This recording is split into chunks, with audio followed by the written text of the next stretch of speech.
my name is Amanda Thorpe and I'm your instructor for this course. I'm sorry it's taken me so long to kind of post this introductory video about myself and get back to you.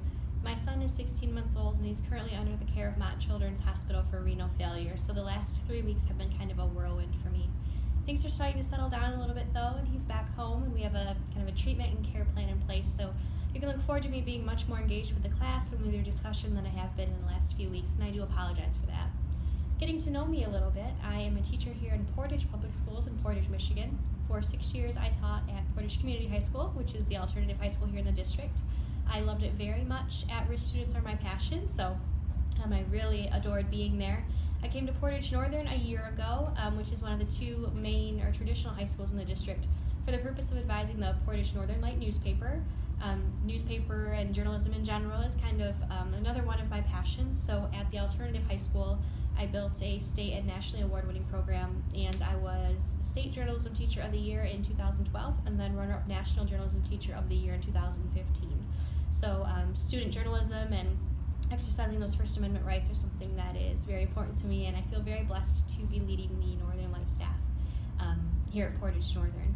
Educationally, I graduated from Western Michigan University. My endorsement is secondary education. I am double majored in English and history, so I can teach kind of wherever they need me. Right now I teach English, and currently this year I have Prep 10, which is for below grade level readers, Honors 9, and then 2 sections of journalism. Journalism 1, Intro to Newspaper, and then Journalism 2, Publication Staff. But in the past I've taught a wide variety of different courses. I got my master's in curriculum and instruction from Cornerstone University. I feel very blessed to come back and teach in this program because I was really able to get a lot from it in terms of being somewhere where I could meet that intersection of high academic rigor and a connection to the Lord. So I was very pleased when I found out I'd have the opportunity to teach here. I really love teaching at Cornerstone. I alternate between education and history courses here as well. I also occasionally teach English and some business communication, so it just depends on the need, but my favorite classes to teach are definitely within education because that's where I think the most practical applicability is between the student learning and the fact that I'm still in the classroom and can offer some suggestions thereby as well. I'm also currently a doctoral student at Johns Hopkins University. I have 1 more year left, and then I will have a doctorate in urban education. That's my specialization. My dissertation focuses on disciplinary disproportionality. I've been saying it for a couple of years. You'd think I'd be able to just let it roll off my tongue, but not quite yet.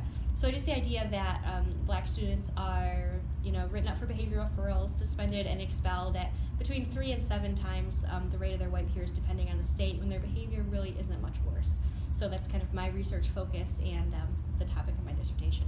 So moving forward in this course, you'll notice probably from the course syllabus that it's a pretty skeleton frame, and it gives instructors a lot of room to kind of design their own activities. So that's where the diverse discussions come from, and the thing that I really want to do with this course is make it relevant to your professional context. So I don't want this course to just be something that you do or another hoop that you jump through. My hope is that week to week you're able to really kind of latch on to something that you'll be able to use immediately within the context of your own classroom or your professional practice or just whatever role that you are in currently. The text that we have, Teach Like a Champion by Doug Limov, I cannot speak highly enough of. If you are a classroom teacher and you're not already trying those strategies while we are reading through them, just try one this week, pick one that will be easy to implement. That book revolutionized the culture of my teaching at the alternative school I taught at, and I had fewer behavior problems there than a lot of teachers have in a traditional school setting with that particularly troubled demographic because of Teach Like a Champion. I can say that it reduced my classroom management woes to 0, just not settling for anything less than 100% student engagement all the time, not letting anybody fly under the radar, and using those strategies to scaffold that. So moving forward, please reach out by email if you need anything. My email does get pushed to my phone. I try to respond in less than 24 hours, and you can look forward to me as we move through the course being much more engaged. I hope to have grades updated by Friday, and then just responding to discussion posts, hopefully probing further discussion, and I look forward to working with you through the class. One thing also, when I've taught this class in the past, I haven't opened up the sessions ahead of time, so it would be like week by week they would open. This course, I open them all at once, and I can tell some of you have a tendency to work ahead.